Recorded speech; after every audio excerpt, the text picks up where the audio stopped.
Demander à notre frère Jean-Luc de venir pour donner des nouvelles de Frédéric et de Julia. L'Église a prié pour eux. Bonjour à toutes et à tous. Je vous remercie déjà avant tout pour vos prières, pour le soutien de la prière qui est très important. Et merci Seigneur pour ce qu'il a fait. Et parce que c'est vrai que mardi soir c'était quand même très tendu, la situation était grave. C'était quand même grave. On a bien pris conscience, surtout quand on est arrivé à la maternité, on est rentré d'urgence à la maternité à Belay. Et puis quand j'ai vu un peu l'expression des visages et puis un peu la précipitation du personnel soignant, j'ai vraiment pris conscience de la gravité des choses. Mais tout de suite, le Seigneur nous a montré qu'il était là parce que sur le matériel de perfusion qui venait d'être préparé, il y avait des étiquettes, vous savez, où ils mettent des étiquettes, les infirmières, préparé tel jour, et préparé par, et en fait c'est écrit préparé par Dieu. C'était le nom de famille des infirmières, de l'infirmière. Et déjà, j'ai dit à Fred, t'inquiète pas, il est là avec nous.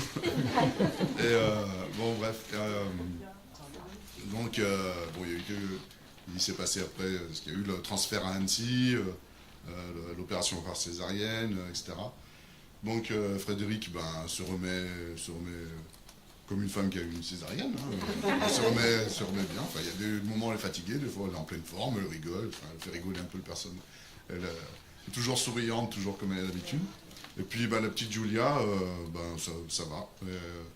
Elle n'a pas eu besoin de masque à oxygène ou vous savez, les respirateurs qu'on met dans le nez parce qu'elle a réussi à respirer tout de suite. Et puis ça suit son cours, quoi. Elle est sous couveuse, elle va être sous couveuse un petit moment. Et puis on a vraiment vu la main du Seigneur. Hier matin, les infirmières l'appelaient la petite warrior, la petite guerrière, parce que quand ils la manipulent, tout ça, quand ils font des petites prises de sang, tout ça, c'est à peine si elle gémit, elle pleure pas à outrance. Et il l'appelle la petite warrior, la warrior. Et puis voilà, en tout cas, je vous remercie, on a vraiment vu la main de Dieu dans cette situation. Amen. Amen. Et puis, il faut continuer quand même à prier pour que Frédéric récupère, et puis pour qu'il n'y ait pas de soucis. Pour la petite, en tout cas, je vous remercie vraiment tous, et puis merci Seigneur surtout. Et on m'avait bien dit de passer toutes les salutations à l'Assemblée aussi, aux frères et sœurs. On m'avait bien dit de vous saluer. Déjà, Julia, c'est une combattante, une guerrière.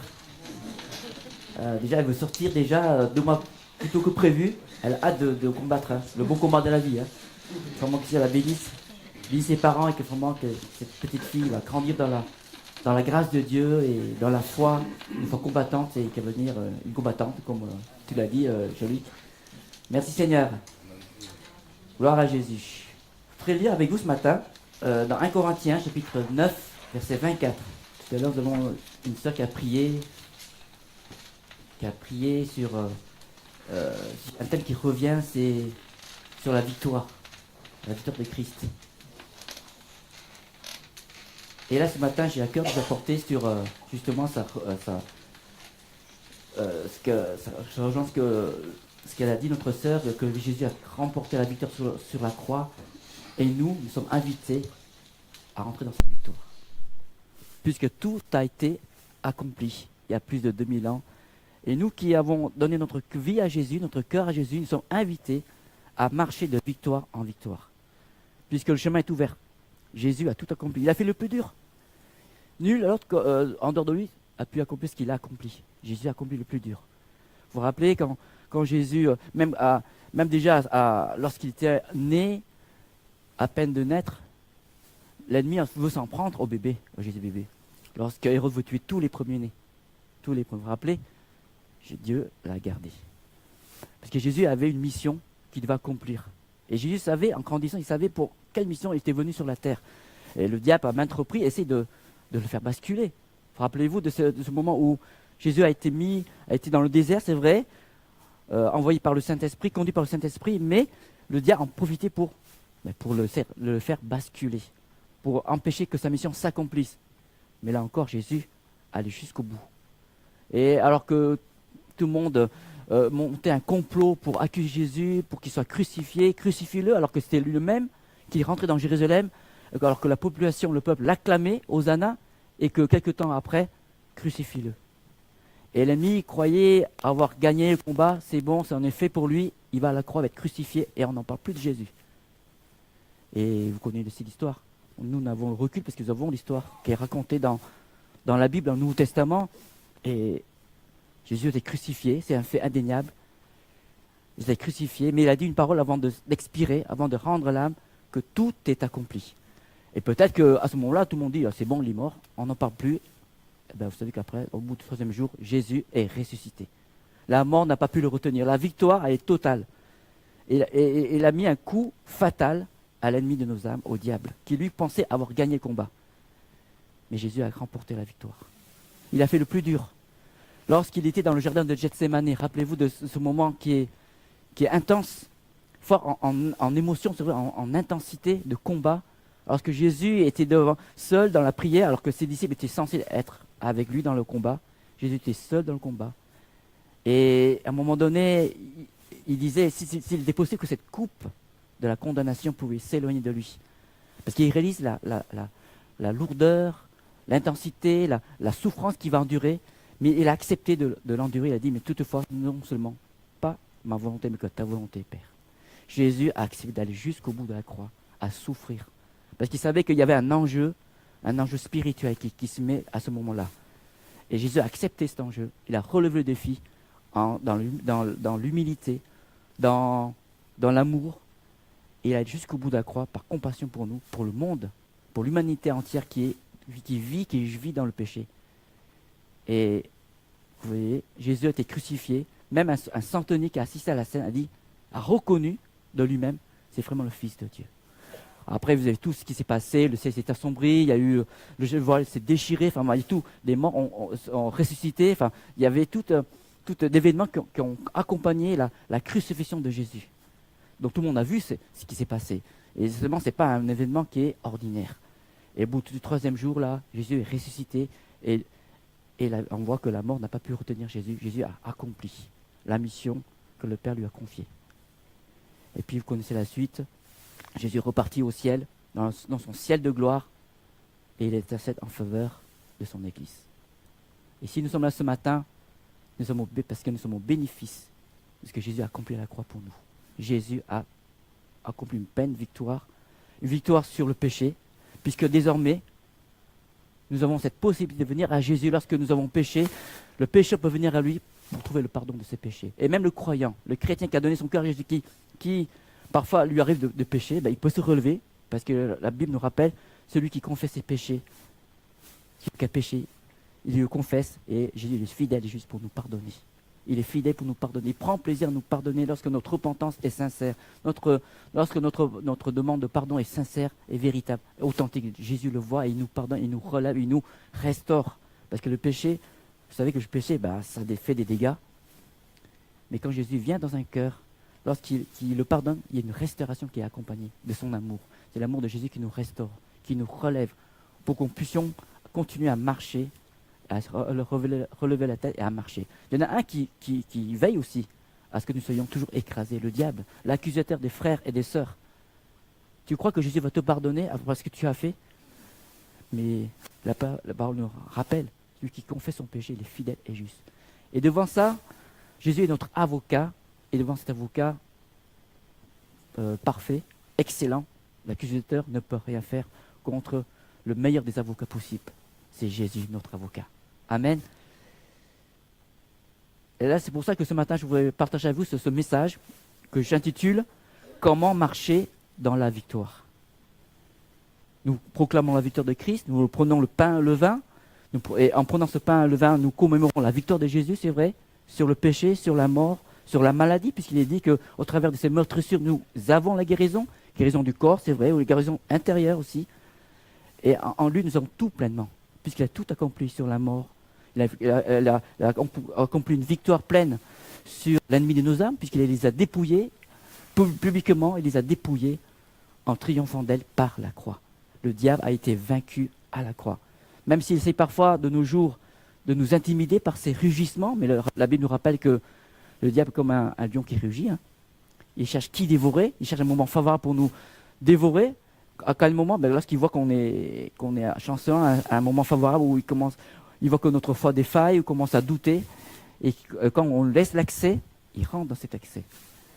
C'est pour ça que c'est à nous de veiller sur notre cœur, pour ne pas laisser l'accès au diable et profiter pour nous embrouiller, pour nous semer le doute, pour nous éloigner de Jésus, pour nous faire perdre la foi, pour nous enfermer sur nous-mêmes. Amen.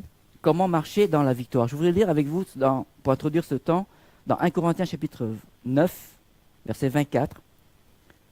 Ne savez-vous pas que ceux qui courent dans le stade courent tous, mais qu'un seul remporte le prix? Courez de manière à le remporter. Tous ceux qui combattent s'imposent toute espèce d'abstinence, et ils le font pour obtenir une couronne corruptible. Mais nous, faisons-le pour une couronne incorruptible.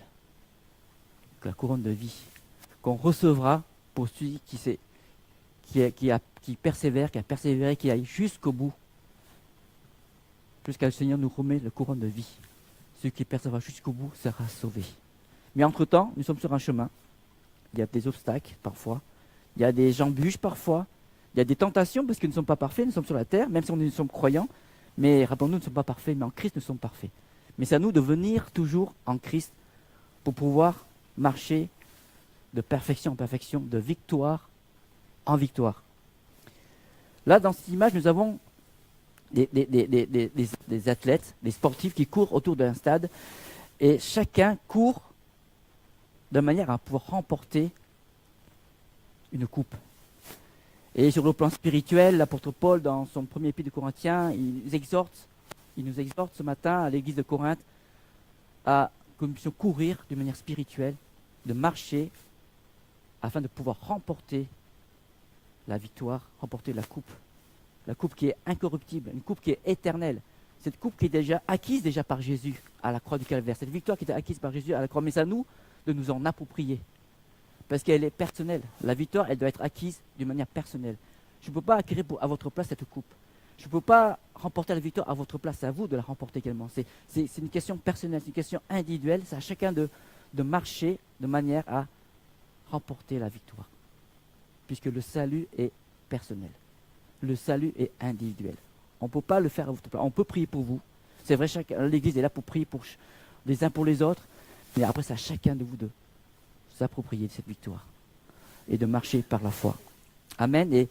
Et le sujet de ce matin, c'est mais comment marcher dans la victoire. Nous avons ce matin vu ensemble que déjà vite fait que Jésus remporte la victoire pour nous, donc déjà c'est acquise, la victoire est acquise pour nous, mais comment venir dans cette victoire?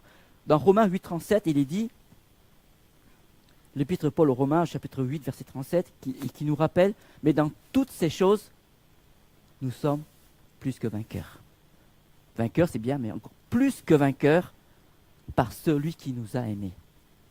Celui qui nous a aimés. Jésus nous a aimés. Nous sommes plus que vainqueurs par celui qui nous a aimés. Et on nous appelle, on est appelés, frères et sœurs, à marcher dans cette victoire, à rentrer dans cette victoire que Jésus a acquise pour nous il y a plus de 2000 ans. À marcher dans cette victoire. Et le chrétien qui marche en Jésus, il est victorieux en Christ. Même s'il tombe, il peut se relever. Vous savez, sur un terrain de foot, par exemple, le joueur, un footballeur, il peut tomber. Et chaque joueur, dans une équipe, son but, c'est de marquer un but dans la cage. D'ailleurs, dans quelques mois, il y a la Coupe du Monde du football, au mois de juin. Et chacun se prépare à cela. Chaque équipe, chaque nation se prépare, s'entraîne pour être prêt sur le terrain et pour pouvoir remporter, marquer du but, le maximum de buts avant d'avoir la Coupe du Monde de football. Et là, chaque joueur qui est sur le terrain, ça lui arrive de tomber. Vous savez, vous avez déjà vu des matchs où un joueur peut tomber, soit il a fait un claquage à sa jambe ou une blessure, bref, il peut tomber. Mais il se relève. Il se relève parce que son but, c'est d'être efficace et de pouvoir contribuer à marquer des buts et donc à remporter la victoire pour son équipe. Et en Jésus, nous pouvons, même si nous tombons, ça peut nous arriver de tomber, on peut se relever, si on confesse nos péchés, et Jésus est là, il nous les pardonne et il nous restaure. Ce verset qui nous rappelle, je l'ai dit tout à l'heure, dans 1 Jean 1,9, si nous confessons nos péchés, il est fidèle et juste pour nous les pardonner et pour nous purifier de toute iniquité. Même sur la mort, nous n'avons rien à craindre. Nous n'avons pas avoir peur de la mort. Et là-dessus aussi, Jésus nous donne la victoire sur la peur de la mort. Même si la mort vient surgir, nous savons où nous irons. Puisque nous irons auprès de celui qui nous a sauvés. Nous serons dans un lieu de repos. Jésus lui-même a dit, je suis la résurrection et la vie. Celui qui croit en moi vivra quand même, il serait mort. Amen. Et puis, même si la maladie est là, nous sommes plus que vainqueurs, puisque la maladie ne peut pas nous atteindre, dans le sens où, même si elle est là, la maladie, nous avons une espérance en Christ. Mais nous savons également que c'est vrai que Jésus est capable de guérir. Oui, il a le pouvoir de nous guérir également, puisque la Bible nous dit que, nous le rappelle que c'est à travers de ces meurtrissures que nous sommes guéris, soit dans notre corps, soit dans notre être intérieur, dans notre âme, si notre cœur est brisé, blessé. Jésus est capable, et il est celui qui est capable de nous restaurer, de nous guérir, de nous apporter un baume sur notre vie, notre cœur, notre être intérieur, notre vie intérieure, pour que nous soyons vraiment guéris intérieurement. Puisque Jésus a tout accompli à la croix. Et puis, le chrétien qui, comme je vous ai dit tout à l'heure, il est sur un chemin, il peut trouver des difficultés, des situations difficiles, des embûches peut-être, mais la Bible nous rappelle dans ce verset, dans Romains 8, 28, nous savons du reste que toute chose concourt au bien de ceux qui aiment Dieu, de ceux qui sont appelés selon son dessein. Amen. Donc quoi qu'il arrive, si nous marchons à ses côtés, fidèlement, si nous obéissons à sa parole, même s'il y a des problèmes, Jésus le sait. Et la Bible nous rappelle que toute chose concourt au bien de ceux qui aiment Dieu. Autrement dit, il peut faire concourir même les choses qui sont à nos yeux négatives. Il les fait concourir pour nous faire grandir, pour que nous puissions avancer, malgré tout qui semble comme un échec à nos yeux, ou comme aux yeux des autres, ou aux yeux du diable. Mais Jésus a cette capacité, cet exploit de transformer le mal en bien. Parce que Dieu, c'est Dieu. Et Jésus comme c'était rappelé bien souvent les dimanches passés, avec Dieu, nous ferons des exploits. Amen. Et nous pouvons toujours avancer, malgré les coups reçus, malgré les blessures subies, etc. Nous pouvons marcher dans la victoire. Approprions-nous toutes ces promesses qui sont dans sa parole, en repassant dans notre cœur et en se le disant, mais c'est vrai que nous savons du reste que toutes choses concourent au bien de ceux qui aiment Dieu, de ceux qui sont appelés selon son dessein. Je reviens aux joueurs de football, par exemple. S'il arrive sur un terrain d'être fatigué, parce qu'il a trop couru, et le chrétien lui aussi, en marchant, ça lui arrive d'être fatigué peut-être, fatigué spirituellement parlant. Il peut être fatigué. Mais Jésus nous rappelle dans ce verset, « Venez à moi, vous tous qui êtes fatigués et chargés, et je vous donnerai du repos. » Jésus, lui, il est en mesure, il est en capacité de renouveler nos forces. Il renouvelle nos forces. Venez à moi. Il nous invite à venir à lui. Vous tous qui êtes fatigués et chargés, et je vous donnerai du repos.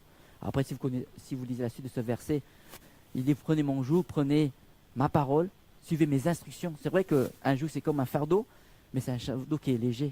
Il n'est pas contrarié, il n'est pas contraint, je veux dire, il n'est pas difficile, puisque ce fardeau, c'est suivre sa parole. C'est lui obéir. Et si on lui obéit, il n'y a pas de souci. Durant cette marche avec Christ, on est renouvelé. Amen.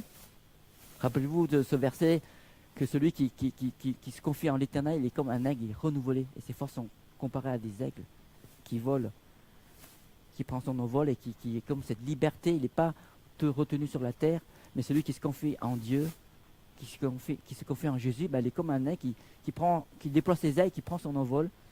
Et il n'est pas retenu par l'attraction terrestre, il n'est pas retenu par les soucis, il n'est pas retenu par les difficultés, par ses pensées, et il vit dans la liberté de Christ. Amen. Je reviens au jour de football, par exemple. Quand dans une équipe, pour remporter, pour marquer des buts, chaque joueur avance sur le terrain. Tu es d'accord, Jérémy? On ne reste pas en retrait. Mais on avance tous ensemble vers le terrain, sauf bien sûr les défenseurs, mais bon, on avance en général, les attaquants, dans le but de marquer le but chez le camp adverse. On avance tous ensemble et les uns les autres se regardent. Ils se jettent sur celui qui a le ballon, afin de savoir à qui il va passer le ballon. Donc il y a comme une connexion entre les joueurs. Mais si un des joueurs se met à jouer en solo, vous savez tous, dans une équipe, on ne peut pas jouer en solo. On joue en équipe pour une cohésion. C'est comme la victoire dépend de la qualité de la cohésion qu'il y a entre les joueurs d'une équipe. Et ça nous parle de quoi sur le plan spirituel? De nous avoir une connexion avec Jésus. Pour pouvoir marquer des buts, pour pouvoir marquer des buts, pour pouvoir remporter la victoire, nous devons à tout prix être en connexion avec Jésus, qui est le capitaine de l'équipe. Et quand nous sommes en connexion avec lui, il n'y a pas de souci.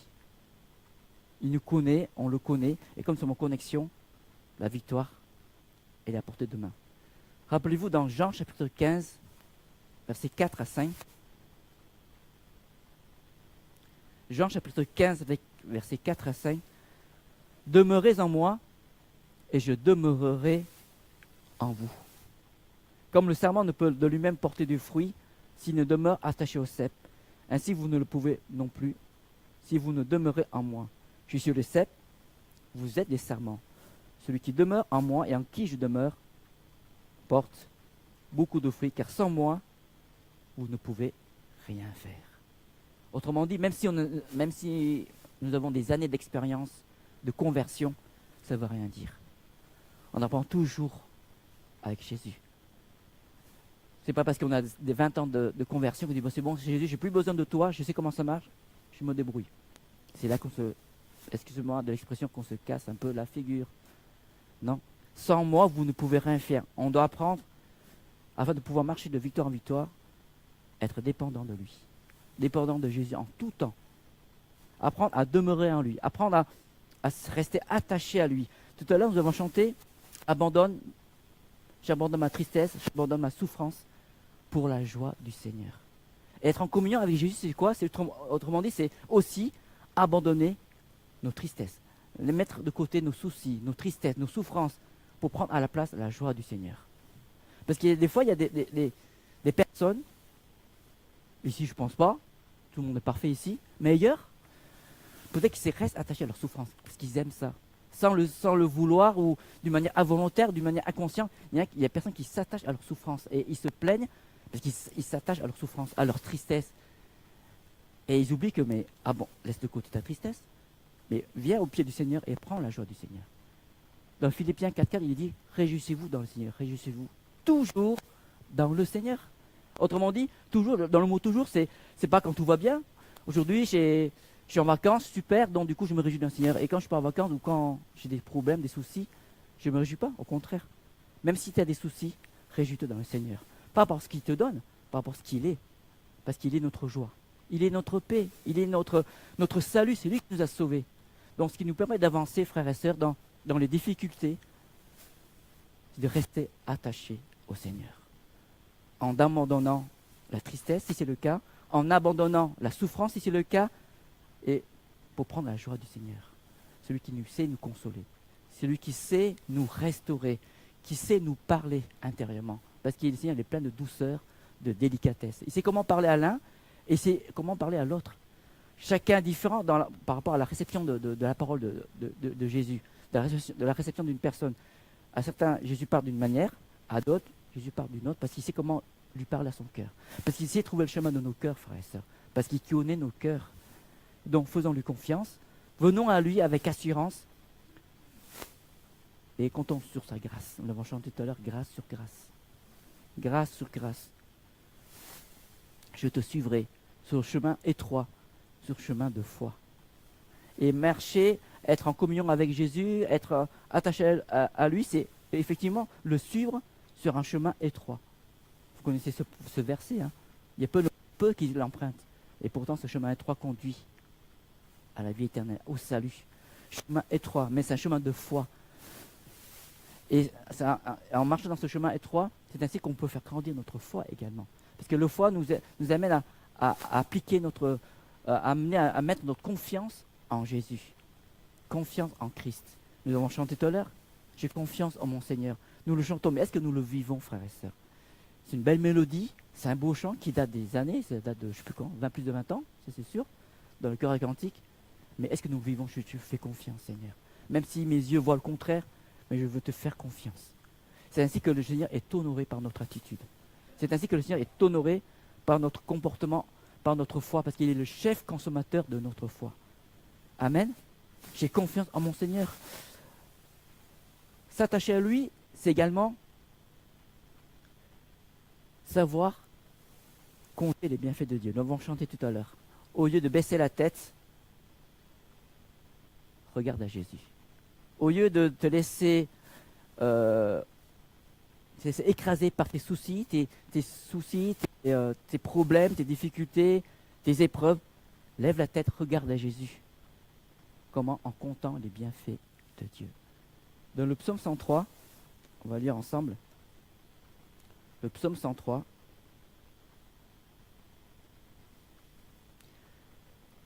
David, le psalmiste David disait: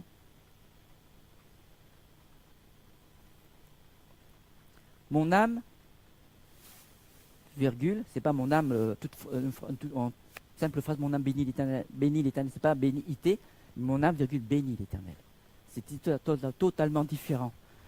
Mon âme, virgule, bénit l'éternel, que tout ce qui est en moi bénisse son saint nom. Mon âme, virgule, bénit l'éternel et n'oublie aucun de ses bienfaits. C'est lui qui pardonne toutes tes iniquités, qui guérit toutes tes maladies. C'est lui qui délivre ta vie de la fosse, qui te couronne de bonté et de miséricorde. C'est lui qui rassasie de bien ta vieillesse, qui te fait rajeunir comme l'aigle. Amen. David s'adresse à lui-même. Mon âme, il s'adresse à son âme, parce que son âme était à ce moment-là attristée, découragée par les épreuves, par des soucis qu'il a rencontrés, comme nous tous, nous pouvons rencontrer à un moment donné de notre vie chrétienne, et on en aura d'autres, je ne vais pas vous dire, c'est pas nouveau pour chacun d'entre nous, on aura d'autres, des soucis, des obstacles, des choses qui peuvent nous accabler, des fardeaux, mais faisons comme David, faire comme lui, et de se dire à soi-même, et de se secouer en nous-mêmes, et ne reste pas dans les lamentations, mais réjouis-toi dans le Seigneur. Et comment? Repasse dans ton cœur tout ce que Jésus a fait pour toi. Et qui il est déjà? Qui il est? Il est celui qui guérit. Il est celui qui a tout accompli à la croix. Sur la mort, sur la maladie, sur le péché, sur l'ennemi de nos âmes. Et quand on repasse tout ce que Jésus a accompli, et tout ce qu'il est, puisque nous avons la parole de Dieu qui nous rappelle qui est Jésus, Dieu est amour, etc., etc. Dieu est fidèle, etc. Dieu est puissant. Rien ne s'oppose à ses desseins. L'ennemi peut semer le trouble, mais si ça arrive, Dieu a la main mise. Il sait ce qui se passe. Même si l'ennemi fait des choses derrière notre dos, Jésus le voit. Donc si nous savons que Jésus le voit, nous n'avons rien à craindre. Parce que nous sommes la propriété du Seigneur, qui n'y touche pas. Et si parfois le diable peut essayer de nous toucher, soit parce que Jésus le sait et qu'il permet à une certaine limite, reprenons l'exemple de Job, mais faisons confiance à Jésus. Parce qu'il tient nos vies dans ses mains. Et tous les cheveux de notre tête sont comptés. Jésus le sait. Donc ne nous restons pas dans cette lamentation que le diable essaie de nous y amener et qu'il veut qu'on reste dans cette lamentation. Non, faisons comme David, mon âme, réjouis-toi, bénis l'Éternel. Et rappelle-toi qui est Jésus. Qui est Jésus? Il est celui qui guérit, il est celui qui a tout accompli à la croix pour toi. Et puis même si ça n'arrive pas, réjouis-toi parce qu'il t'aime. Il t'aime et à la croix, l'amour de Jésus a été manifesté. Et c'est une preuve suffisante de l'amour de Dieu à notre égard. Lorsque Jésus a donné sa vie sur la croix pour nous. Donc même si nous ne voyons pas les résultats de nos prières, ce n'est pas pour autant qu'on va se lamenter. Mais regardons à la croix, où Jésus a pleinement donné sa vie sur la croix par amour pour nous. Et en réalisant l'amour de Jésus pour nous, ça devrait nous suffire pour nous consoler et pour nous fortifier et pour nous faire rebooster comme une sorte de vitamine C qu'on prend, paf, et puis ça repart. Parce que Jésus est fidèle. Il connaît tout. Il connaît même ton avenir que toi, tu ne connais pas encore. Il voit au-delà de ce que toi, tu ne vois pas. Et pour ça, fais-lui confiance. Parce qu'il t'aime, justement. Et c'est parce qu'il t'aime, c'est parce qu'il nous aime, qu'il a préparé des plans pour nous, sur notre vie personnelle, notre vie spirituelle, notre vie familiale, notre vie professionnelle. Jésus, c'est tout. Même si le monde est dans l'inquiétude avec tout ce qui se passe en ce moment, côté du Moyen-Orient, mais ne craignons rien. Nous sommes dans la main de Jésus. Amen. Jésus est le bon berger. Rappelez-vous ce psaume que David a magnifiquement écrit dans le psaume 23, l'Éternel est mon berger, je ne crains aucun mal. Amen, je ne manque de rien. L'Éternel est mon berger, je ne manque de rien. Donc faisons-lui confiance, parce qu'il est fidèle, parce qu'il nous aime. Amen.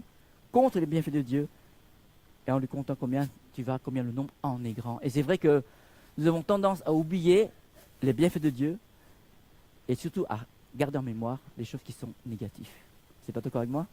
Je ne sais pas que vous, mais moi j'ai tendance à garder ce qui est négatif et oublier ce qui est positif. Et les siens vous disent non, rappelle-toi ce qui est Jésus. Amen.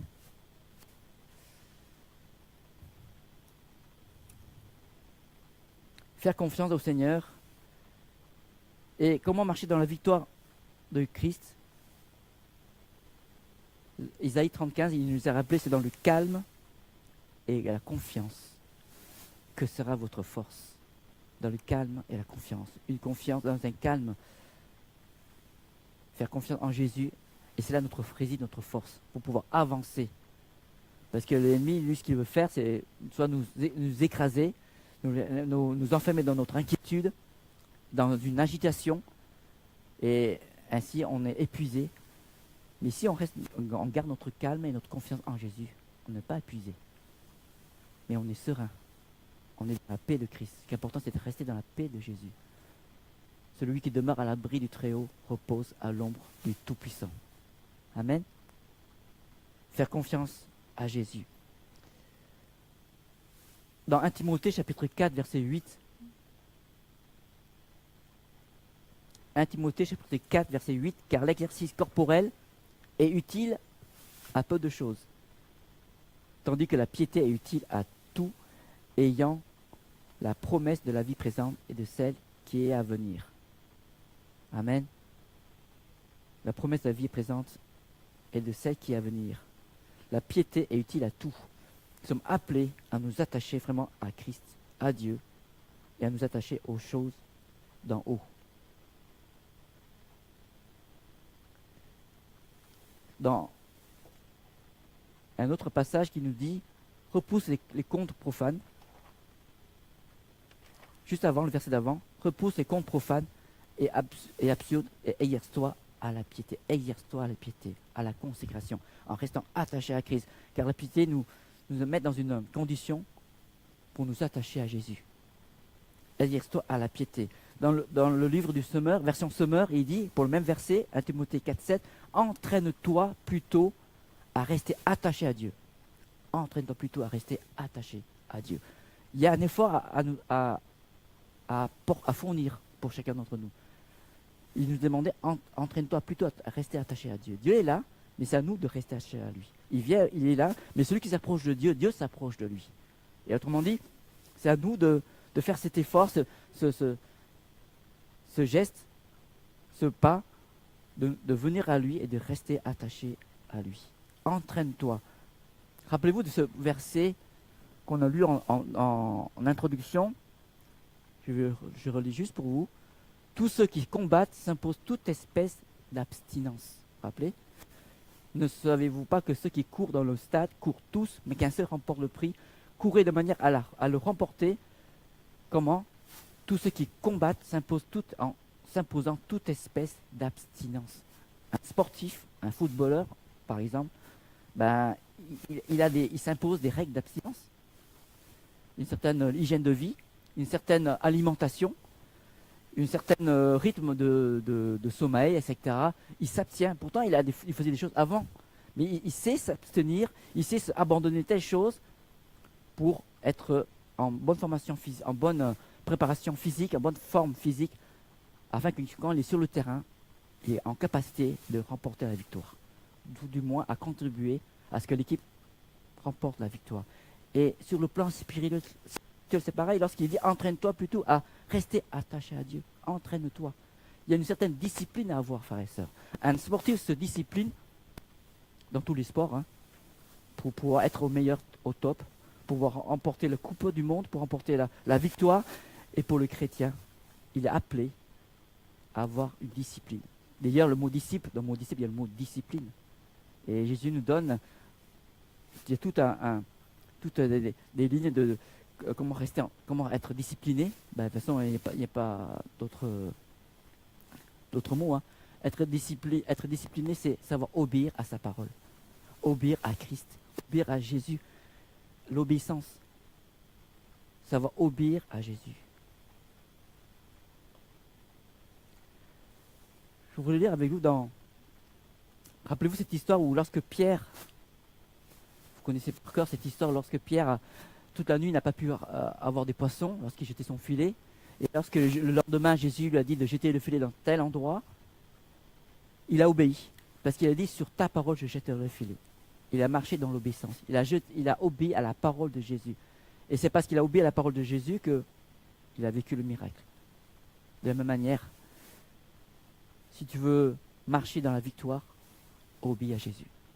Marche dans l'obéissance. Même si ce qu'il te demande de faire est contraire à ce que tu penses, et même si que tu ne comprends pas, même si ça te dépasse, même si c'est illogique à ton niveau, fais-lui confiance, obéis à Jésus. La Bible nous rappelle dans Ésaïe que le ciel est au-dessus de la terre, comme le ciel est au-dessus de la terre, mes pensées sont au-dessus de vos pensées. Donc c'est à nous de rester obéissants et de marcher dans l'obéissance. Ça fait partie de la discipline de tout croyant. Il y a une obéissance à avoir. Dans 1 Chronique, chapitre 14, verset 8, on va lire ensemble dans 1 Chronique, chapitre 14,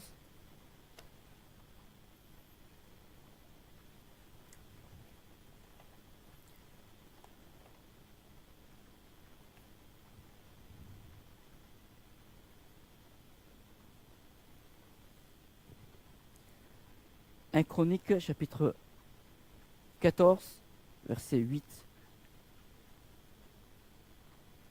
Les Philistins apprirent que David avait été oint pour roi sur tout Israël, et ils montèrent tous à sa recherche. David, qui en fut informé, sortit au-devant d'eux. Les Philistins arrivèrent et se répandirent dans la vallée des Réphaïm. David consulta Dieu en disant, monterai-je contre les Philistins et les livreras-tu entre mes mains? Et l'Éternel lui dit, monte, et je les livrerai entre tes mains. Ils montèrent à Baal-Pératsim, où David les bâtit. Puis il dit, Dieu a dispersé mes ennemis par ma main, comme des eaux qui s'écoulent. C'est pourquoi l'on a donné à ce lieu le nom de Baal-Pératsim. Ils laissèrent là leurs dieux, qui furent brûlés au feu d'après l'ordre de David. Quelle victoire David n'a-t-il pas remporté? Parce qu'il a suivi les instructions de Dieu. Mais si on lit la suite après, au verset 13, il est dit au verset 13, les Philistins se répandirent de nouveau. Comme quoi la mine ne lâche pas l'affaire. Les Philistins se répandirent de nouveau dans la vallée. David consulta encore Dieu. Il ne s'est pas dit, bon, puisque j'ai remporté la victoire la première fois, je vais faire la même chose. Et puis c'est bon quoi. J'ai l'expérience, j'ai 30 ans dans le Seigneur, d'expérience. Bon, bah, c'est pareil. Mais là, David, non. Il a pris cette bonne habitude de consulter l'Éternel. Et là, il dit, David consulta encore Dieu. Et Dieu lui dit, tu ne monteras pas après eux. Ah, c'est différent cette fois-ci. Comme quoi Dieu ne reste pas d'une seule forme, une manière de faire. Parce que Dieu est souverain. Des fois, nous, on se fait des clichés. C'est comme ça, mais ça va être comme ça, quoi. Ben, on est humain, en fait. Parce qu'on est limité. Il faut reconnaître qu'on est limité. Mais Dieu, il est souverain. Il fait comme il veut. Autant une fois c'était comme ça, autant une autre fois ce sera encore différent. Comme quoi, il est de notre intérêt, finalement, de dépendre de lui. Comme David l'a fait, il a consulté l'Éternel et Dieu lui a dit, tu ne monteras pas après eux, détourne-toi d'eux et tu arriveras sur eux via des mûriers. Quand tu entendras un bruit de pas dans les cimes des mûriers, alors tu sortiras pour combattre, car c'est Dieu qui marche devant toi pour battre l'armée des Philistins. David fit ce que Dieu lui avait ordonné, et l'armée des Philistins fut battue depuis Gabon jusqu'à Gézer. La renommée de David se répandit de tous les pays, et l'Éternel le rendit redoutable à toutes les nations, parce que David a su obéir à Dieu. Sachons, frères et sœurs, de dépendre de Dieu, justement, de lui obéir. d'avoir cette culture d'obéissance finalement. Seigneur, tu m'as dit ça, je t'obéis. Ah tiens, il y a une autre situation. Mais Seigneur, qu'est-ce que je dois faire? Comment je dois faire? Tu es mon maître, tu es mon Seigneur. Dans cette situation, comment je dois gérer, Seigneur? Pourtant, c'est à peu près la même chose, non? C'est pas la même situation. Pourtant, c'est les mêmes difficultés à peu près. Mais sachons être attentifs, dépendre de lui et marcher dans l'obéissance, justement. David a appris l'obéissance. Il sait il sait ce que c'est obéir à Dieu. Et puis, cette victoire qui a été acquise il y a 2000 ans, elle n'est pas réservée à un élite. Hein. La victoire qui a été acquise par Christ il y a 2000 ans sur la croix, elle est pour tous. Elle n'est pas réservée à une élite, à des TTS, comme certains le disent, très très spirituels. Non, la victoire, elle est pour tous, acquise pour tous. Pour tous ceux qui veulent suivre Jésus, car Jésus a acquis la victoire sur la croix pour nous tous. Qui que nous soyons, qui que vous soyez, vous pouvez, vous aussi, saisir la victoire que Jésus a remportée il y a plus de 2000 ans. C'est une victoire qui est acquise et elle est éternelle. Dans Juge, chapitre 6, versets 14 à 16, rappelez-vous que lorsque Dieu, l'Éternel, s'est présenté à Gédéon. Et Gédéon, nous savons tous dans son histoire qu'il est le plus petit de sa famille la plus pauvre. Et pourtant, Dieu lui a dit, va avec la force que tu as. Va avec la force que tu as. Dieu lui a dit, va avec la force que tu as et délivre Israël de la main de Madian. N'est-ce pas moi qui t'envoie? Gédéon lui dit, ah mon Seigneur, avec quoi délivrerai-je Israël? Voici, ma famille est la plus pauvre en Manassé et je suis le plus petit dans la maison de mon père. L'Éternel lui dit, mais je serai avec toi et tu battras Madian comme un seul homme. La victoire est pour Gédéon également. Le plus petit de sa famille qui est la plus pauvre de Manassé, elle est pour lui, comme elle est pour toi. Peut-être tu dis, mais je ne suis pas grand-chose, je suis insignifiant à mes propres yeux même. Mais la victoire est pour toi. Parce que Jésus a acquis la victoire pour chacun d'entre nous. Qui que nous soyons, tu peux avoir la victoire, tu peux marcher de victoire en victoire. Ce n'est pas parce que ton frère ou ta sœur a une expérience incroyable d'exploit. Et toi, dans ton côté, tu te sens tout petit. Mais ce qu'il fait, c'est extraordinaire, c'est un exploit. Mais moi, jamais je serais capable. Mais toi, c'est toi, lui, c'est lui. La victoire, elle est pour chacun d'entre nous. C'est à toi de la saisir par la foi et de marcher de victoire en victoire. Amen.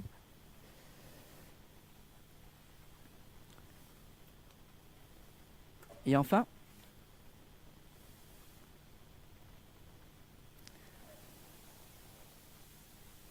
je terminerai par ce verset, un ou deux versets, en conclusion. Dans Philippiens chapitre 3, versets 12 à 16. Philippiens chapitre 3, versets 12 à 16.